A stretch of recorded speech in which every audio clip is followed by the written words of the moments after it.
गणपतीचे जे उपासक आतापर्यंत होऊन गेले त्याच्यामध्ये मोरया गोसावी जे होऊन गेले चिंचवडला, ते अत्यंत महान भक्त गणपतीचे होऊन गेलेत. किंबहुना त्यांना गणपतीचा अवतारच त्या काळात म्हणलं जायचं.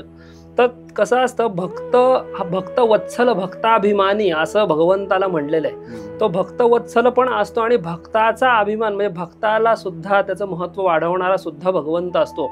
तर त्यामुळे लोकांनी जे त्यांचं नाव गणरायाला जोडलेलं आहे, मोरया गोसावी त्यांचं मुख्य नाव होतं. त्यांचं मूळ आडनाव देव असं आहे. आणि हे जे देव आहे ते सुद्धा देव बाप्पा त्यांना प्रसन्न म्हणून देव असं आडनाव झालेलं आहे. आधीचं आडनाव त्यांचं वेगळं आहे, शाळीग्राम असं आडनाव होतं. पण त्यांचं मोरया गोसावी, ही मोरया जी आहे ही पदवी नंतर आपण गणपतीला दिली. इतकं त्यांचं देव आणि भक्ताचं ऐक्य ज्याला आपण म्हणतो, त्यामुळे मोरया गोसावीतलं मोरया जे आहे, म्हणजे थोडक्यात त्याचा दुसरा अर्थ असा पण आहे की मोर जसा नाचत नाचत आपल्याकडे येतो, तसा गणपती सुद्धा जो आहे तो मंगलमय वातावरण आपल्याकडे घेऊन येत असतो. त्यामुळे मोरया हे एक संबोधन त्यांच्या भक्ताचं जे आहे ते त्यांना प्रदान करण्यात आलेलं आहे.